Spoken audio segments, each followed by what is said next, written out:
welcome everybody, but particularly all our authors. We are so proud to have published the dream book, really, with all these wonderful authors. And we're going to start this launch of Play is the Way by asking 5 of those authors just to give us a very, very quick 6-minute presentation on their particular chapter and how it fits into what Play is the Way was trying to do. And I'm going to ask Susanna Zedijk to unmute and be our first speaker because she wrote the first chapter in Play is the Way. Hello, everyone. It's amazing to all be here. I didn't write the first chapter. I wrote a chapter. And then it got put first. And for me, it's really interesting why it got put first. I simply tried to reflect on the cultural history into which Upstart has stepped. And Sue said in her introduction to the book, in 2015, we had high hopes that we could achieve a kindergarten stage fairly easily. However, we soon recognized that there was a potential barrier. The deeply ingrained cultural acceptance in Scotland that instruction in the 3 R's should begin at the age of 4 or 5. And when I read Sue's introduction, I found myself thinking a lot about culture. I found myself thinking about how we came to value the 3 R's so much as a culture and how we came to value its early start at the age of 4 or 5. And so by the end of my chapter, I conclude this, which as I wrote it, felt like a kind of a light bulb moment for me. What if culture isn't the barrier? What if culture is the point? Perhaps Upstart's potential is not just in securing educational change, but in helping to shift Scotland's sense of itself. And I feel very excited because I think there are quite a lot of discussions going on in this 21st century that are shifting Scotland's sense of itself. The ACE Aware Scotland movement, so we're talking about ACEs, we're talking about trauma, the Give Them Time campaign to have deferrals, the inclusion of more attachment awareness and realizing the ambition. I am really hopeful and excited, even in these COVID times, about what feels possible and about the conversations that are happening. And I think Upstart is one of the leaders in that conversation. And I am beyond delighted to have a chapter contributing to this book that has clearly been welcomed with such enthusiasm. It makes me feel even more hopeful that Carol has to keep reprinting versions of the book. It's a delight to be here. Thank you very, very much indeed. So we move on to our second contributor, that's Marguerite Hunter-Blair. So, well, look, thank you very much, everyone, for being here this morning. And thank you to Sue and Upstart for asking me to contribute to this amazing book, which just seems so timely.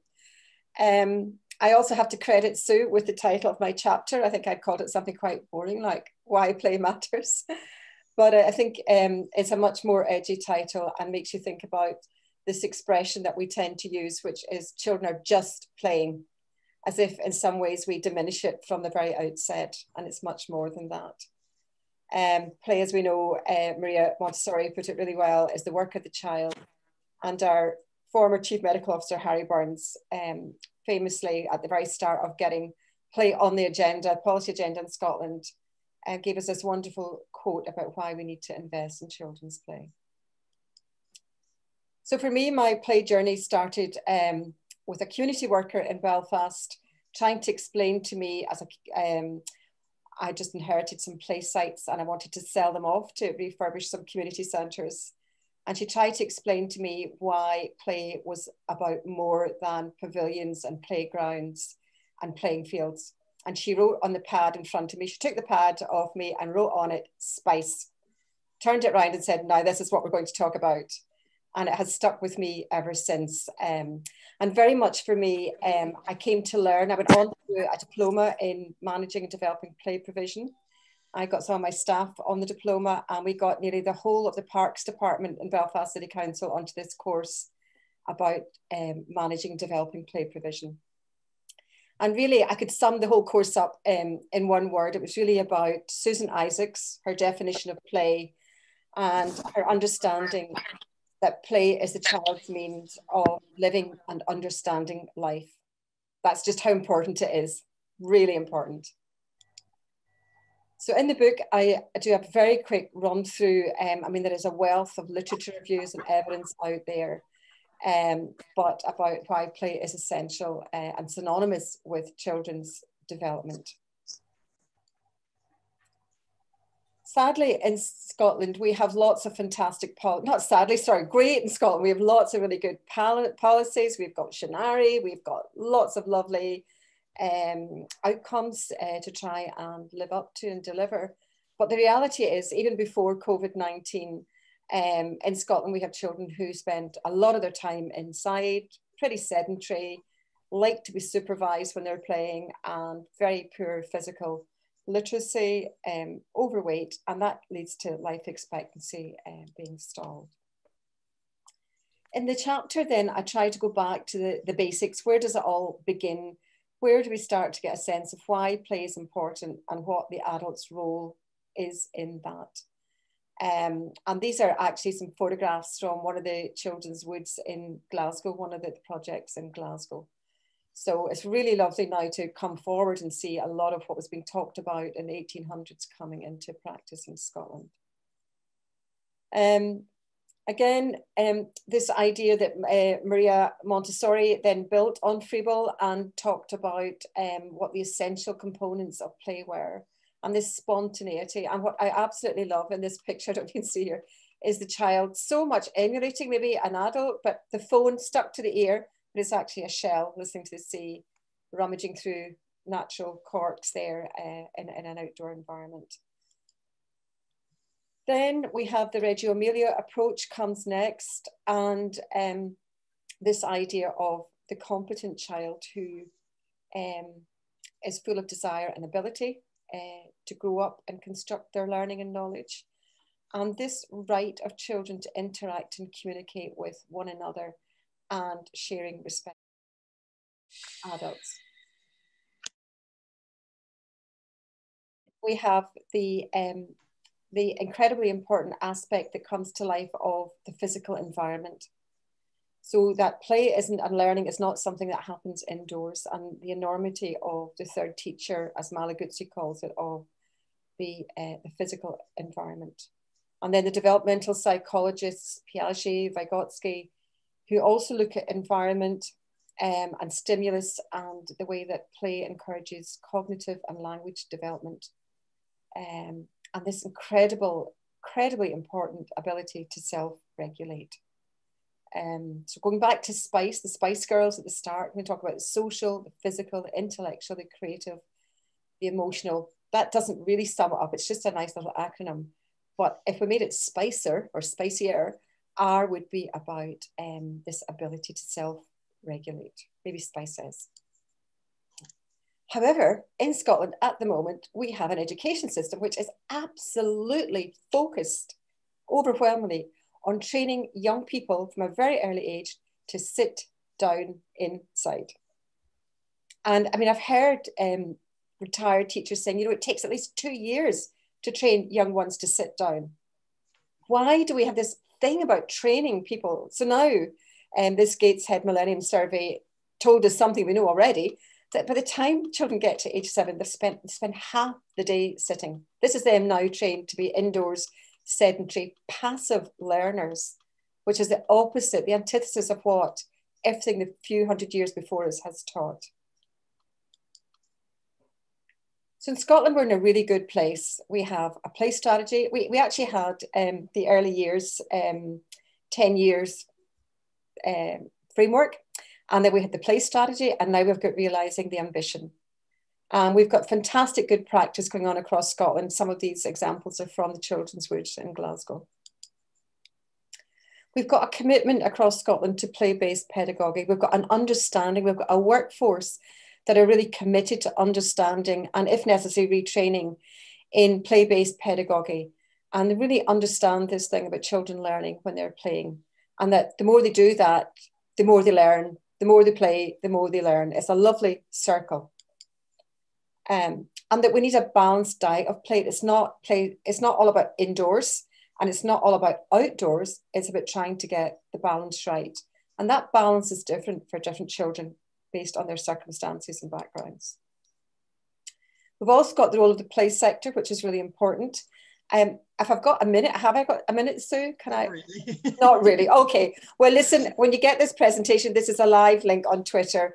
It's a lovely meditation thing, one of the play sacks that we sent out during COVID, where they've got the teddy bear and the children are doing meditation indoors. So I'm not saying that the only way children can play and learn and develop is outdoors. It can happen indoors as well. And the sector has a role in these resources. So just coming to my conclusion in the chapter, realising the ambition, the big challenge is to fully implement play pedagogy in Scotland. These are the challenges. And I just want to say a huge start to Sue and everyone. I think the book is absolutely fantastic. I'm very proud to be part of it. And I just want to finish with this quote, which came from a child in Dundee, one of the Dundee hubs, when we were working with him during lockdown. And they told us when they were introduced to some free outdoor loose parts play, that play brings a sense of freedom when you have none. So I think this is, I just wanted to finish on that and wish you, Upstart and the book, every success. Thank you very much. Bye now. And thank you. Okay, is that me done? Oh, thank you. This is brilliant. Thank you very, very much, Marguerite. And we're moving on to our third speaker, Kathy, who's probably waving at us somewhere. Kathy McCulloch, I'll hand over to you. So first of all, thank you very much. I am really, really thrilled and proud to be part of this, and this is just amazing. So thanks for involving me. I woke up this morning and decided that I wasn't going to fire lots of information at you, so I'm just going to tell you a quick story about two families, both of whom have children starting primary one at the same time in different parts of Scotland. Family A are walking up to school feeling a bit unsure, have a few concerns because their older daughter had a few issues in primary one and wasn't really very happy. She felt that the teacher shouted too much, and sometimes children, the whole class were kept in at playtime because some of the other children had misbehaved in the morning, and she thought that was really unfair. She didn't really have a great primary one experience. Cut to Family B in a different part of Scotland, who are skipping to school, really excited and looking forward to the day because they had a meeting with the school staff before the summer holidays. And the head teacher explained to them that they were joining a community which has a culture that's rooted in love and understanding, which is in the preamble of the United Nations Convention on the Rights of the Child. It's in international law, soon going to be in Scottish law. And she said, what that means is that your children are coming into an environment where we will be kind, we won't shout at them, where we understand child development and pedagogy, and that will inform and underpin everything that we do with and for your children. We have a play-based, creative approach. We listen to children and we use children's views to inform and shape what we do. We'll encourage your children to take appropriate levels of risk and responsibility, and we won't overly control them. Respect for human dignity for children and every adult in this community is at the heart of everything we do. And I want to reassure you, she said, that this is not an initiative that leaves with me when I leave. This is built in. It's built into the hearts of the children, the staff, the parents. It's in the bricks of the building. So that means it's consistent and it's sustainable. It can't be changed, and it's not dependent on one individual or small groups' personal preferences or commitment. It includes all the things that we're talking about today. It includes. And I'm just going to show my huge technical skills by sharing the picture that my lovely colleague Stuart has drawn for us, which shows that if we frame everything that we do within the UNCRC, within children's human rights, then all the other things that are important to us naturally and fall underneath that, and they are respected and attended to appropriately and respectfully. 2021 is a really exciting year for children across Scotland, because the Scottish Parliament is expected to pass a bill that will incorporate the UNCRC into Scots law. And I can't tell you how exciting that is for us after 25 years of pushing this agenda. And it's also Children's Parliament's 25th birthday, so double cause for celebration. And to celebrate that, we've decided to host a year of childhood. And we really hope that you'll come on board and join us and help us to amplify how embedding children's human rights helps us to create a foundation that ensures children are healthy, happy, and safe, and establish positive habits that last for a lifetime. Thank you very much. Oh, Kathy, thank you. Can you press the screen share and show us the umbrella? It's such a pretty picture. Can you see it? Yeah, there you go. That's the image that the UNCRC can cover everything that we want it to cover. Then we move on. We're doing well on timing. Thank you very much, everybody. So we pass on now to Lisa McCabe in Falkirk, whose chapter, I can't find her. Are you there, Lisa? I am. Thank Good you. morning. Right, Good morning. I'll pass straight over to you. Thanks, Sue, and good morning, everybody. As everyone has said, for me, as is the case with everyone else, it's a great privilege, a great honour to have been asked to contribute to this wonderful book that we are here this morning to discuss. I have a real challenge, both to come within my word limit that I was given when I was asked to write the chapter. I think I wrote my 3,000 words and I was only entering university and considering my educational values, so I had to somewhat go back to the drawing board, and it is a challenge this morning for me to speak within 6 minutes, but I absolutely promise to do that. So what I'm going to start off by saying is, or by quoting or paraphrasing George Gilchrist. I don't know if George is on the call this morning, but when he was asked to give a critique of the book, and I think he was probably one of the first people to read the book in its entirety, George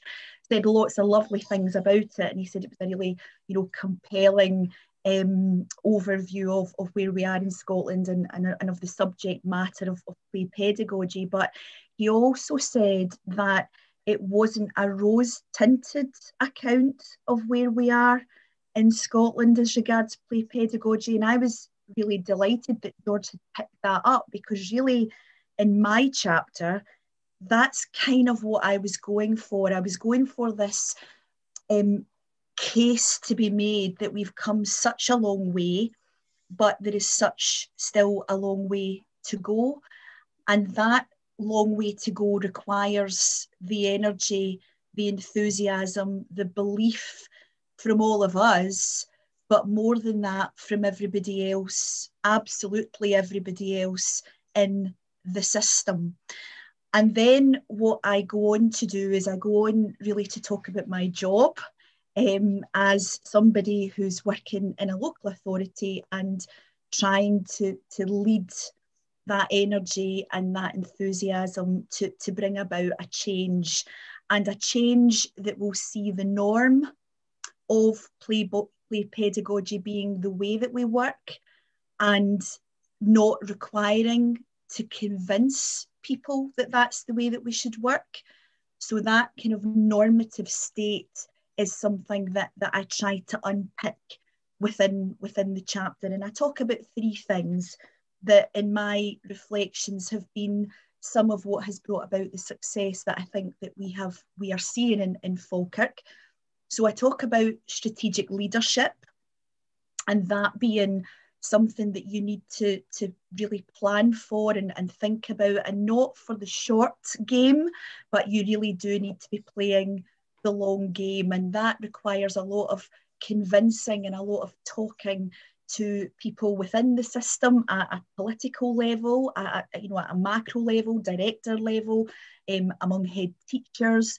But that getting away from that notion that this is a quick fix. It's not a quick fix. It's a long game. It's a paradigm shift that we're trying to achieve. And therefore, at that strategic leadership level, we need to be invested, truly invested for the long game.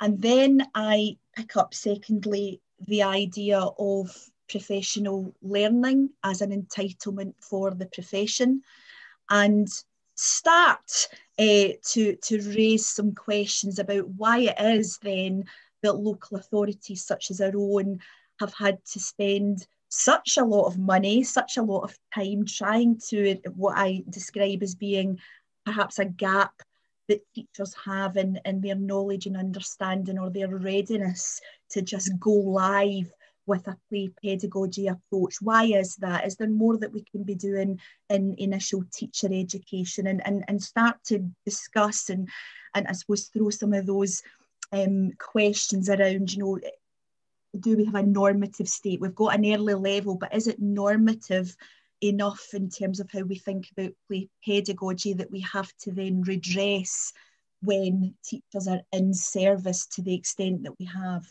So that's, I suppose, raising some questions and some reflections that I've had of my own. And the third aspect, because these are not in order of importance in any way, but the third aspect I believe is the single most important aspect to be considering if anybody is thinking about leading strategically in their own way a play pedagogy approach, and that is the notion of parents as advocates for play. And really leaving you with the notion there that, you know, my reflections are that in some sense we've had to convince parents, and we have not had any difficulty with our parents in Falkirk. They have been wonderfully supportive of our practitioners and driving forward this approach. But that was energy and effort that had to happen. That was space that needed to be found to go out and talk to parents and convince them and take them with us. But what would it be like if actually parents were the convincers? And not just groups, not just a certain group that have a certain belief, but what about if that was what all parents demanded of the system? I think we might find ourselves in a slightly more compelling state if we were able to cultivate that notion.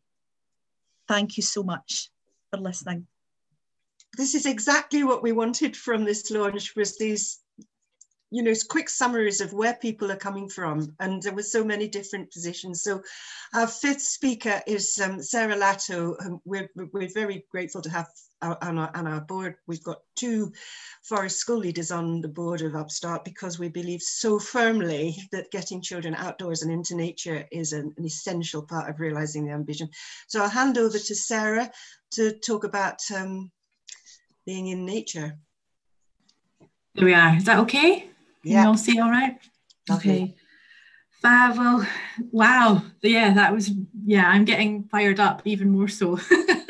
Great to hear everyone this morning. Thank you so much. And yeah, just echoing a lot of those comments about, you know, feeling really, really grateful to be a part of this, and you know, just a privilege to be asked to share a little snippet of what we've been doing over at the Secret Garden, and maybe, you know, my chapter in the book, or the chapter I contributed, is just a little snippet of our story and how we've started to operate as a part-time kindergarten. So perhaps more about the practical side of things and how we are starting to put this, you know, in place.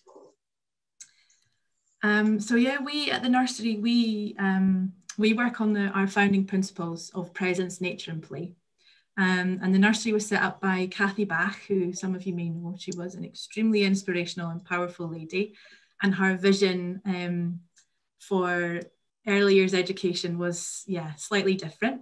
And so we follow presence, nature and play. With presence, presence is more representing like a mindful practitioner approach, and in the way that we are with each other and in the way we are with the children.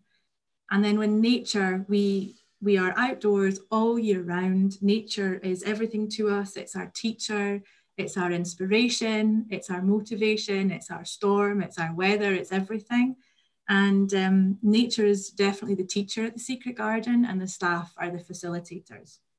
And we also have created our own Nature as Teacher curriculum, which is based on the 4 capacities of the Curriculum for Excellence as well. And I just wanted to share this lovely quote. I don't know, can you actually see it? Maybe I can move you. There you are. So this is Kathy's words. The nature being fully recognised is the most pivotal and fundamental aspect of our lives. Without nature, the elements, the cycles and rhythms of the year could not exist on this planet. And so the Secret Garden really focuses in on nature connection and the importance of children being outdoors. And for us, that's all year round. And then of course, play. Play is so important. Unhurried, intrinsically motivated. You know, our children are inspired, they're curious, they're motivated to learn and explore, and they're really well held in the beautiful natural environment of the woods. So I'm going to move you back over to this side. Whee! So in 2018, since 2018, we've been running a group of older children in the woods who we've called the buzzards. So all the key groups at Secret Garden are birds or animals. And this came about entirely through parent interest. So we had a group of parents who in 2018 were really wanting their children to continue on. And through discussions with them, consultations with staff, we figured out we could offer something. And so we had a group of 8 children who stayed on with us together as a group on the one day initially. And they were either flexi schooling, whereby they were in school a couple of days a week and with us the rest of the time, or they were being homeschooled, and we were part of that programme. And we set up consultations with schools to support this, and invited teachers to the woods and explained what we would be doing, and all the full process unfolded over the months before we started. And originally the group, the plan was that the buzzards would be part of the core of the nursery day, but then within the day they would go off and do their own buzzard stuff, which might be, you know, den building or cooking or lighting fires or something a little bit more extra. And that was mainly because parents felt that something extra was required, you know, so it's beyond nursery, you know, this is like the next level. But very quickly we discovered that the buzzards lost interest in going off and doing this special stuff. They wanted to stay and play as the main part of the group.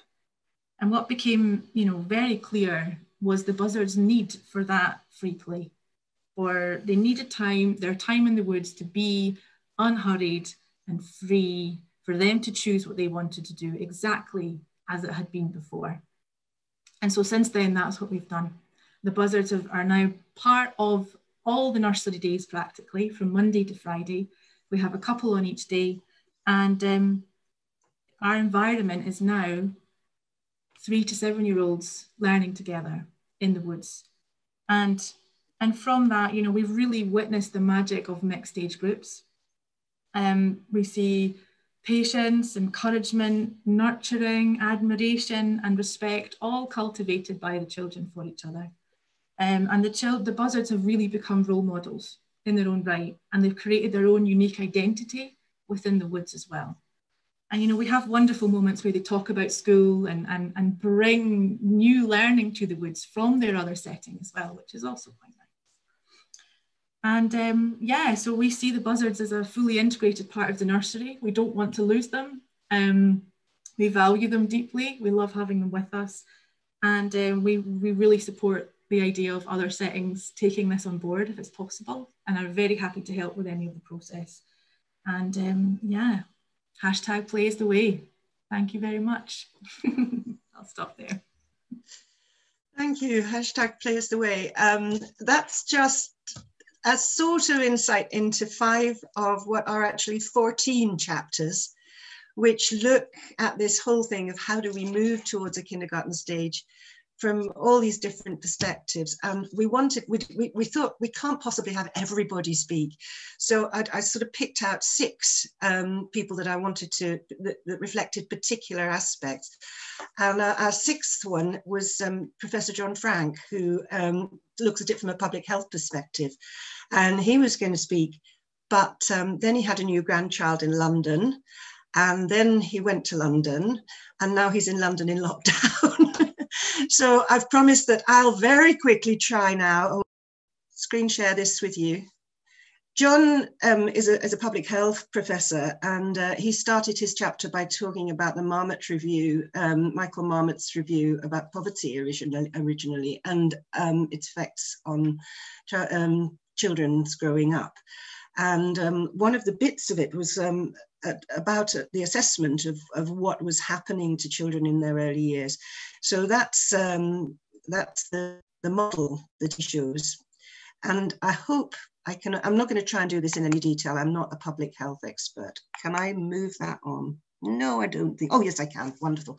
That's one of the quotes from that total assessment model, which I think absolutely vindicates a kindergarten stage, because the UNCRC defines it as 0 to 8, and this is what they need in early childhood.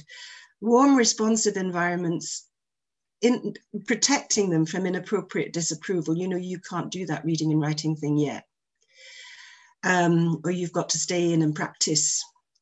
And they need opportunities to explore their world, to play, and to learn how to speak and listen to others. And I don't think that could have been better exemplified than by what Sarah was just saying about the buzzards and the immense social advantage to children with being at 3 to 7 age group. So I'll try again to go on. And then John goes on to mention that there is now a real effective, internationally acknowledged measure for 5-year-old children of how well they're progressing in all these developmental areas. It's called the EDI, which is short for the Early Development Instrument. It was developed, he describes the development as a splendid man that did it, from the sound of him.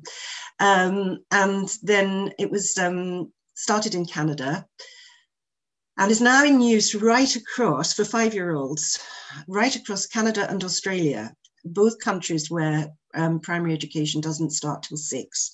So this is the kindergarten teacher assessing children at the age of 5.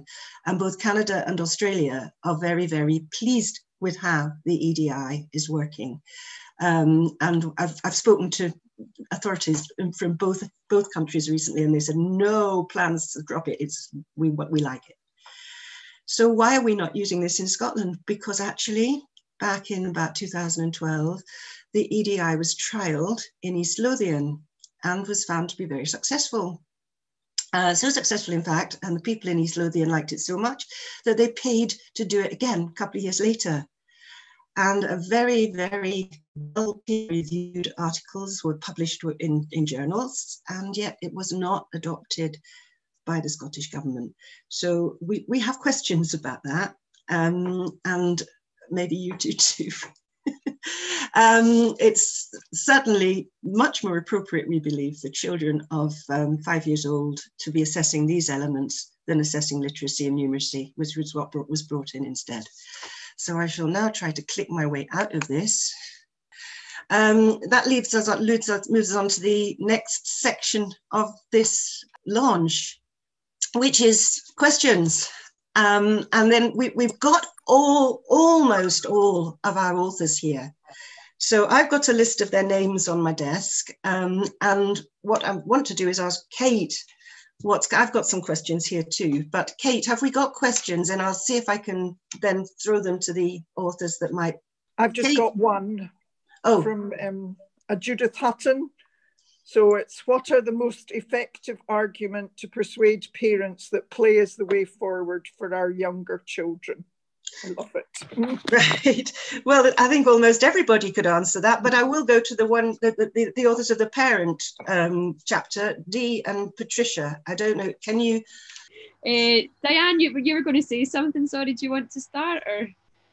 I mean, I suppose what I was going to say is that I think the difficulty is that there's just such a huge culture in Scotland about school, starting school, and about you know, reading, writing, arithmetic. It's so embedded, and even though we do all want our kids to play, and you know, that's, you know, that we see them enjoying that so much, but there's a real fear. I think it's underpinned by competitiveness. It's underpinned by, you know, what other people are doing. You know, it's frustrating, because I think in our hearts we do, you know, understand that play is best, but I think we really worry.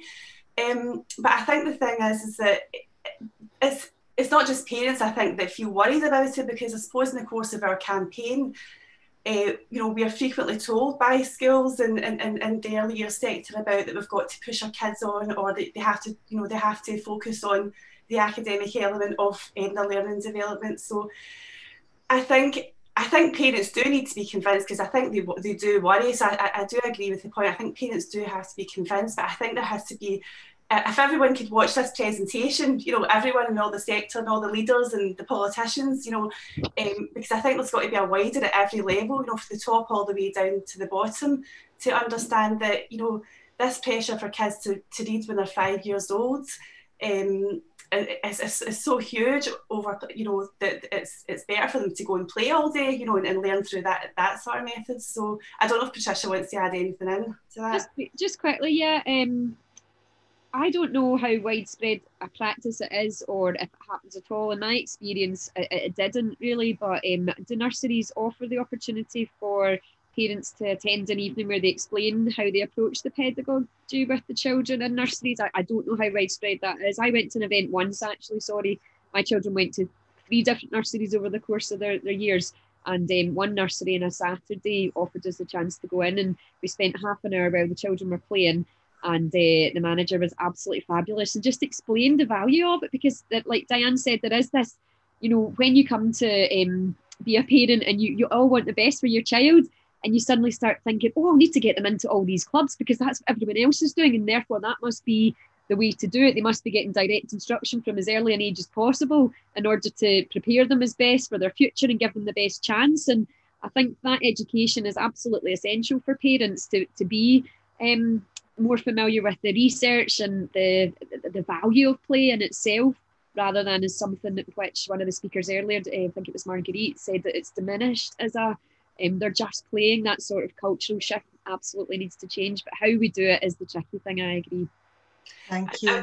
Can I pass on to the question on to Pam very quickly, because she's the person who wrote the chapter on the myth of early acceleration. And Pam, yeah, I mean, I think every author is going to see this from their own perspective, obviously, but what I've been doing for 20 years now is basically saying, let's start from what human beings actually are.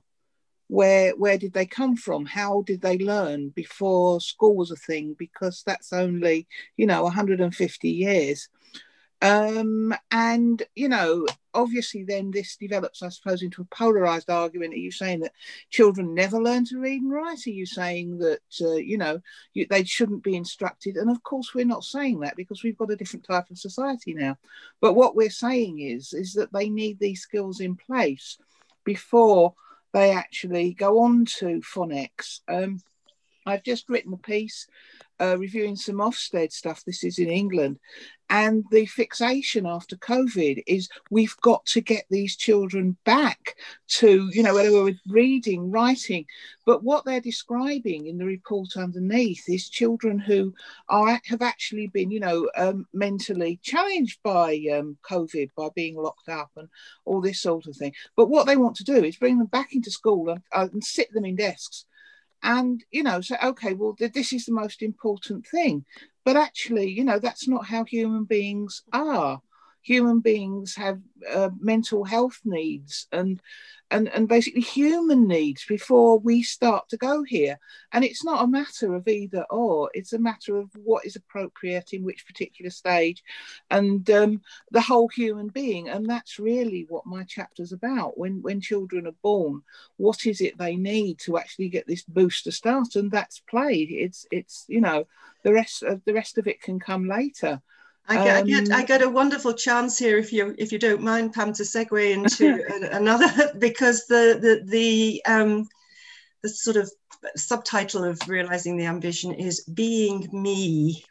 Yeah. And it is actually, it does cover from 0 through to 8. It's right across our early years. Me is human. So That's can I bring in Marion? Can I first. bring in Marion Burns, who is one of the co-authors of Realizing the Ambition? It's how do we help parents recognise what Pam's been saying? And hi there, everyone. Just picking up on some of the things that are being said around, you know, being me.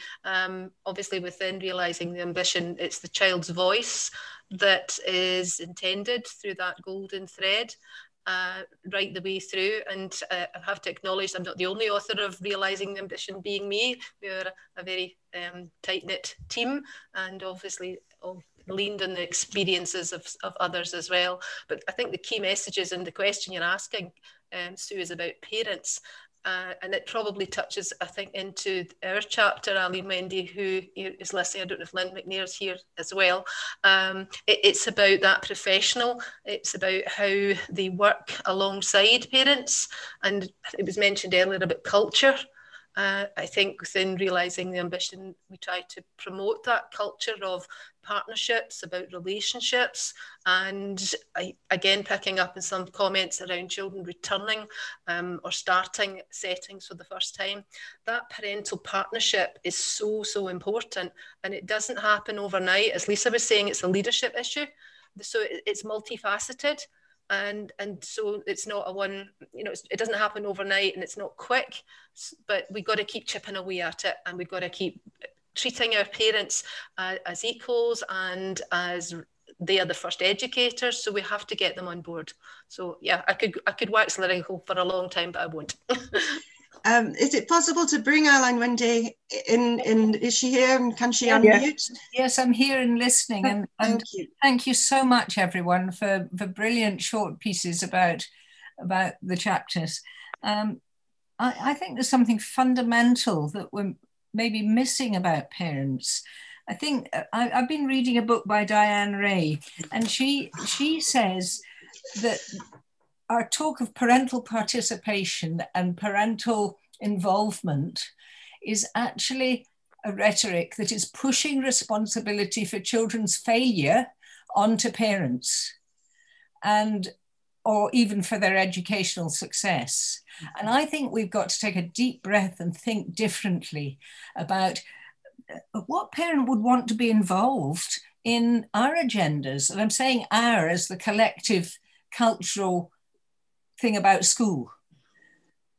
Would they really want to be involved? How do we meet them at least halfway? And I think that's one of our biggest problems in our culture that we need to shift in education, that teachers have the preserve on learning and they don't. Families have, family life is the basic for every child, and it's the continuity all the way through. And I think the education system needs to learn differently how to work alongside families. And I feel quite I feel really strongly about it in the current COVID context, because all the time we're talking about catching up, we're talking about learning loss. We're never asking, what did you do at home? How have you got on? What other things did you do? It was hellish, but you know, where did you find the wee spaces? And many, many parents are saying how they got to know their children differently. And we need space for that. So lovely, lovely outdoor stuff, lovely, lovely play and making it the norm, Lisa. And the whole piece about being me, and I should shush because I'll say too much, but I think, you know, there's a passion about these are not our children. These are the children in their families, and how do we offer our help? Often parents would prefer to mutually support each other than to have the professionals step in. So it's finding different ways. Thank you. And one of the ways I've had pointed out to me is actually that something like the way we assess our children in primary 1 influences what the parents expect of primary 1. which is one of the reasons that Upstart set up the Play Not Tests campaign a few years ago, and we'll still continue to fight it. But we've since found out, of course, about the early development instrument. So I think Alan Sinclair's here. And if I could take the question that led me to that was given to me by someone, it's what difference would having the EDI make in Scotland if we were actually assessing children's development at the age of 5 rather than children's literacy and numeracy skills. Alan, are you still here? I am. You're unmuted. There you are. Thank you. I think what the EDI assessment does is give you, at the time when kids are going into school, an assessment of their overall development or their overall life skills. And it seems to me that the focus on life skills comes almost ahead of our preoccupation about arithmetic, reading, and all the more formal bits of education. And I think we have a really deep-seated issue in Scotland, which this movement is helping to chip away at, which is to put the focus on life skills as opposed to hard learning. And in fact, the life skills are more important. And that's how I came into all of this about 15 years ago, realizing that in every sense, every part of our life, of our labour market, of long-term unemployed, and even highly skilled people, the big issue, the single biggest bit of continuity of the weakness across that is life skills, and we've been squeezing out life skills, and so the kind of focus that EDI puts on that is really important. Thank you. Anyway, I've really enjoyed the morning. Thank you. And life skills, evolution designed us to learn them through play. That's the point. It all seems so obvious when you think about it.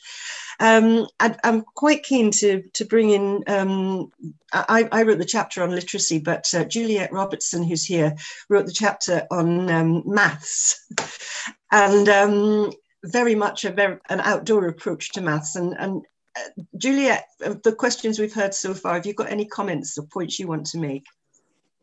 Not especially. I think I just reiterate it all. I mean, one of the things that I cannot get over this, why it is that when 5 to 14 came out, the targets were for reaching almost all children by the age of primary 3.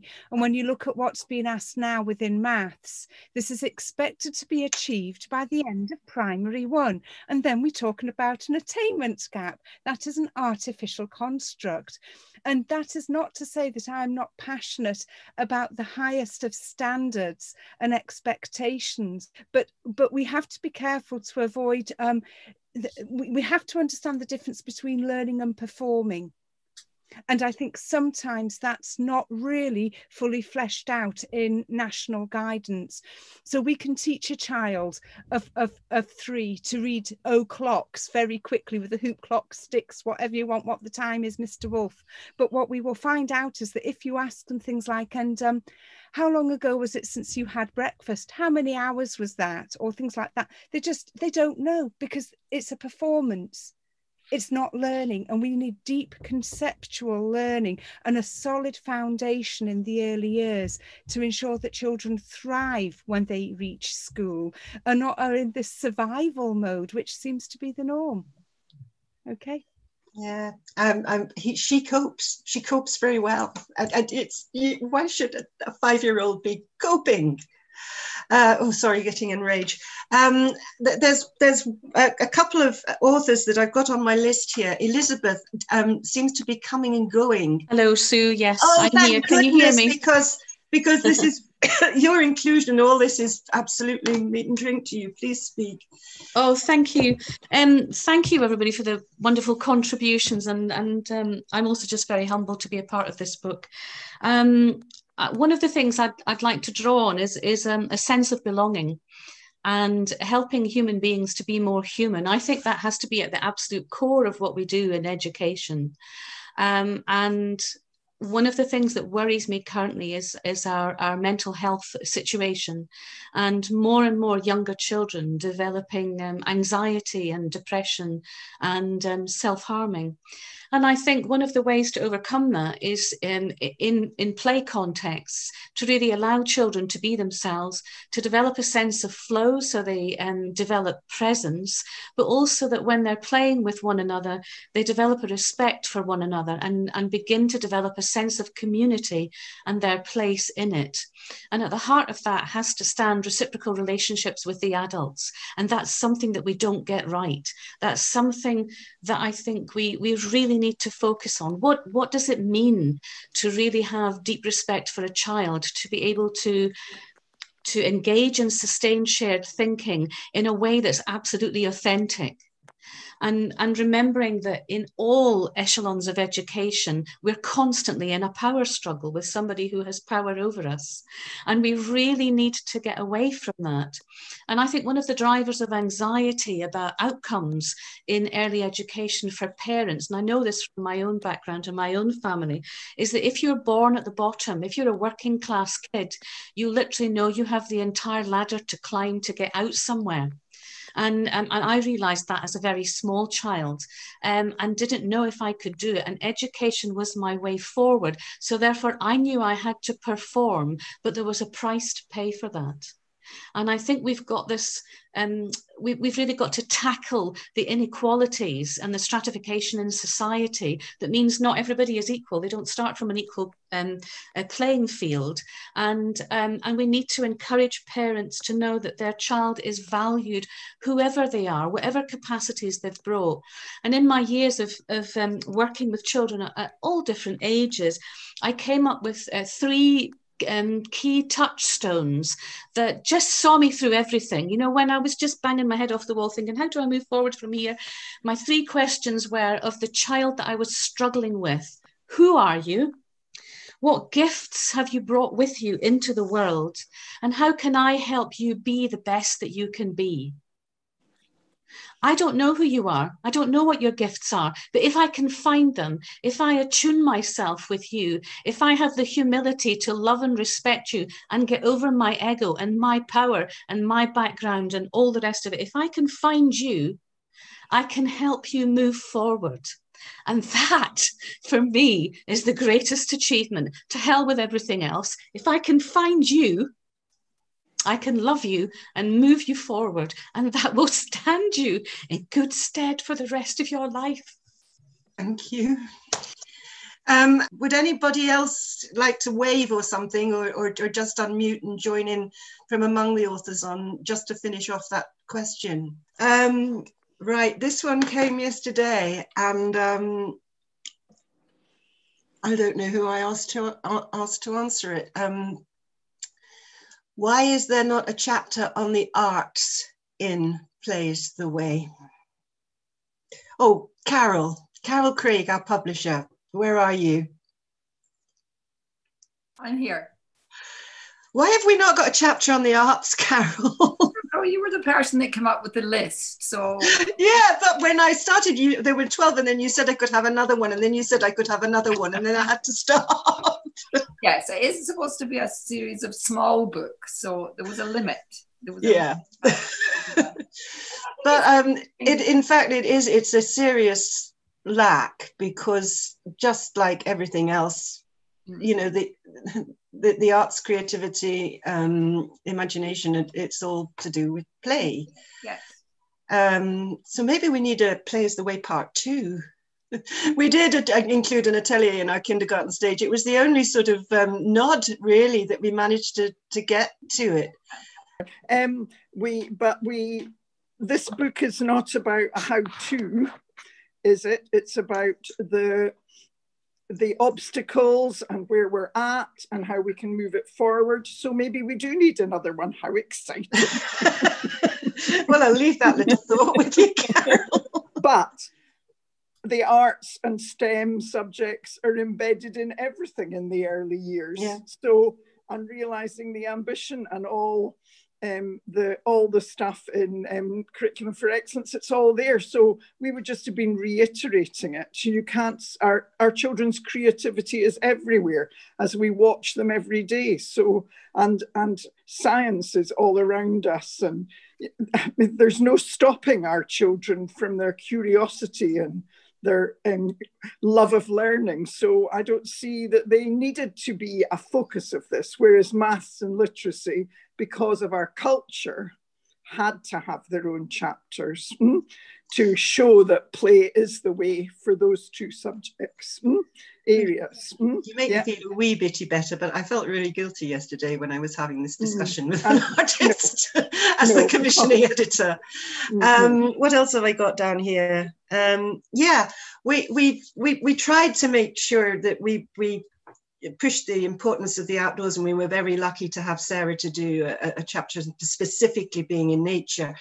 I wish we could have had more about the significance of the outdoors, you know, sort of all the way through it. But I'd like to just ask Marian, Alan, Wendy, and realizing the ambition people, how important do you think it is that a significant part of children's day should be spent outdoors and hopefully in nature? Marian. I'll start. Annie and Wendy, you can join in, or if you want, you can start and I'll join in. I'll start with one little thought and then hand over to you. I think my thought is children need to be off their bottoms. And whether it's indoors or outdoors, it does matter. Outdoors is enormously important, and it's such a gift, and there's so many opportunities. And children know what to do outdoors. Adults don't always. And it's about working with the adults. And I said I'd be short and hand over to Marian, but also Kate was saying about, well, art is everywhere and it's embedded. I don't think we can assume that anything's embedded. Sorry, but I do worry about sort of separating bits out. I think it should be embedded, and it's how we work to make it embedded, to not have arts activities, but to have arts experiences. And I think we're moving all the time in those directions. But I'm writing a history of nursery education in Scotland at the moment. And you know, I'm going back 20 years and 40 years, and I'm thinking, but we used to do lots of these things. So why did we used to do them? And it goes around in a circle, then we lose them again. There's something about sustaining, I suppose it's new generations of children, isn't it? And adults and educators, but we do have to keep chipping away. And I think we can't assume things are embedded. We just have to keep talking about it. Marian? In our realising the ambition, we talk about spaces, and we define those spaces as being wherever the children are. That could be in the home, it could be in their back garden, it could be in the kindergarten, you know, forest kindergarten, and outside, I think, is really, really important. And it's, you know, picking up on the arts thing or the STEM agenda, then these things are happening in children because they're curious and creative, they solve problems, they explore. Then our job as the practitioner, the educator, really is to take the lead from the child. And I think that's the key message that is threaded right the way through. And as you're doing that, you're hopefully linking with the community, with parents, and how you take that forward. So all of these things are really important. I can't suggest that we privilege outdoors over indoors or vice versa. And it's also, I think, and I'm just a wee message kind of coming up there, it's also about the training, it's about that professionalism that does exist, and it's how we build on that and take it forward. I think at the heart of all of that sits leadership and putting that pedagogy into practice. I think I've got a note from Elizabeth that she'd like to chip in. Just to chip in a wee bit, if I may, if you don't mind, and to say that I think education should be a work of art.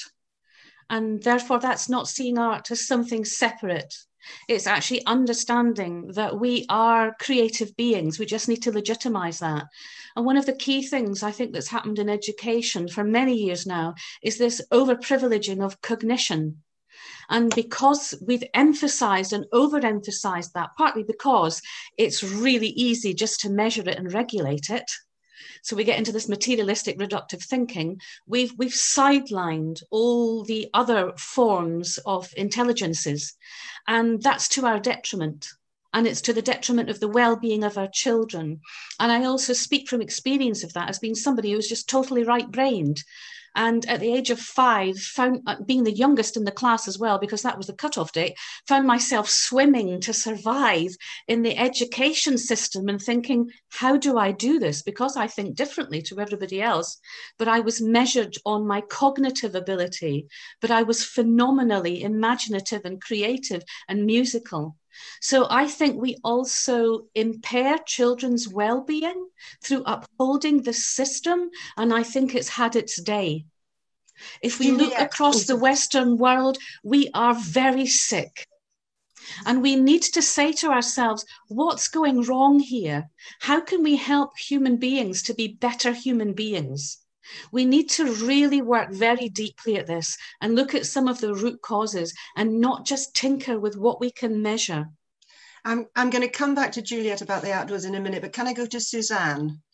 Because this is absolutely your part of the world, isn't it? Well, it's what I tried to say in my chapter. This is about culture, both professional cultures and like Scottish culture, so national culture. And culture becomes so embedded that it becomes invisible, it becomes hidden, and then you can't see it. And so people do things all the time with the best of intentions because they feel normal. And I am endlessly fascinated by our ability to harm our children and ourselves without ever intending to.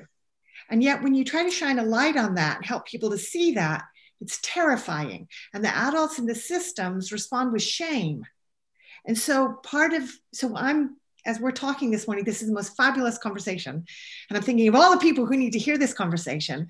I'm thinking about words like fear, shame, resistance, and all those uncomfortable feelings. So how do you help well-meaning people and well-intended systems to step into things that they're terrified by because they're going to discover maybe that they weren't good people? And if we could talk about more of that and just name it and shine a light on it and talk about it in a quiet voice, I think that is part of the shift. I think the ACEs discussion helps us to do that. And that there are other cultural movements going on that might help us to do that, but that we need to name shame and fear and curiosity and courage. Lots of you will know that I forever bang on about those words, curiosity and courage, because curiosity is the first thing that helps you step over that threshold. Non-blaming, non-judgment, telling stories of professional change that lets teachers go, oh, I didn't know that. I wrote the behavior policy. I now realize I harmed children. Now we've ripped it up. Telling stories of when I didn't know and how I came to know gives other people permission not to have known without shame. So professionals and parents who can do that. So I tell lots of stories of change. And that is part of this shift. If we could get the more head teachers, the more politicians, the more local counselors that we could tell stories of change, I think that will help. But the bottom line is we harm our children without meaning to. And that is hard to hear, but it is also ordinary and it doesn't make you a bad person.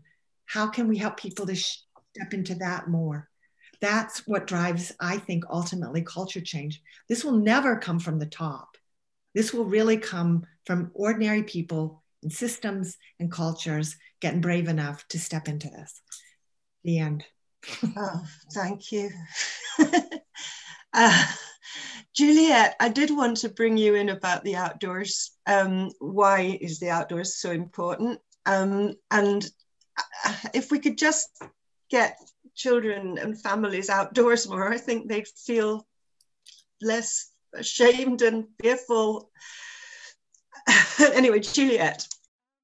I'm really sort of at this point would love to hand back over to Elizabeth, who I feel expresses this sort of thing far more eloquently than I do, over the fact that when you're outside, it is there is different factors come into play. There's the weather, the seasons, and at any given moment in time, there's the interactions of the child with those elements, with others around them, with the landscape, and that's going backwards as well as forwards. It's very ethereal almost in some aspects, but as a result, I just find that children become themselves as a general rule more outside. And this was something that Elizabeth and I have discussed too, that indoor environments tend to be largely shaped by us as adults. We have set up the tables, we have arranged the block corner, we have put out stuff in the role play. So there is the decisions about what happens where and how are still largely adult led. Not it's you know, and that's not a criticism, that's just, you know, I'm not sure how else you would do it really.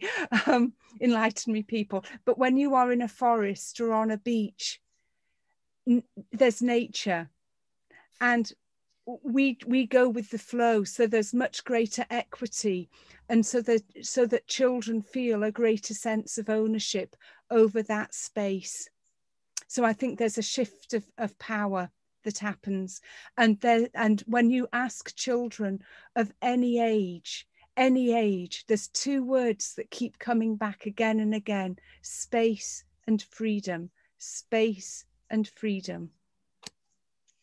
Sorry, that wasn't very articulate. Think of a better way to finish. We've actually got to the end, and so far, without anything terrible happening with the IT. Thank you. I've got to first of all just say thank you, an enormous thank you to everyone who's been here and everyone who's been involved, and particularly our amazing authors. I cannot believe this is the crowning glory of my literary career, is having done this book. It has been a total privilege, and I didn't realize how much fun editing was. I want to do it again.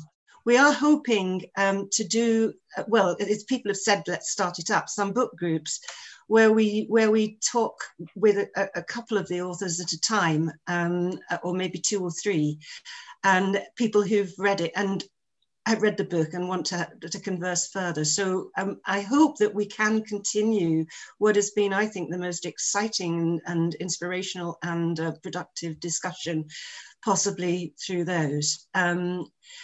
In the meantime, Carol, yes, what was it? I just wanted to say to you, because I'm aware some of you might have ordered a copy of the book and are still waiting for it, and it's because it was such a phenomenal success that it became out of print very quickly. That should be remedied tomorrow, and a lot of books will be sent out, not tomorrow, on Monday. But I also wanted to say, as someone who wrote the book Hiding in Plain Sight, basically arguing that Scotland's Achilles heel and the reason why we've got such poor ill health is to do the way that we've brought up children. And I think it's been a really deep, meaningful discussion that we've had today. And I was very struck by that quote that John Frank used, where he said, what children need is they need to be in an environment where they're not judged and they're not criticised. That is what Scotland has excelled at for centuries. And that is what we have to try and counteract. And I really think that while this doesn't look like it's doing it, it is. And it's a fundamental and really, really important shift. So I'm delighted. I mean, it's just wonderful to get to book 17 and it just take off in our Postcards from Scotland series. So a lot of this is down to Sue, who has worked tirelessly to let people know about it. And it's really paying off. I mean, not only has she edited a great book, she's marketing it brilliantly. Fun too, actually, I've discovered. It's this writing thing that's so tiring and time consuming. I'm going to get into the top of end of this publishing business in the future. Thank you all again. I think it's been a really, really, really productive morning, and I'm dying to see whether recordings worked. So any minute now, I'm going to end this meeting, but I do hope that we'll all be able to get together again at some time and get together and do it again. Thank you, everybody. Meet in person. It would be lovely. Anybody want to do a wave? Yeah. Thank you.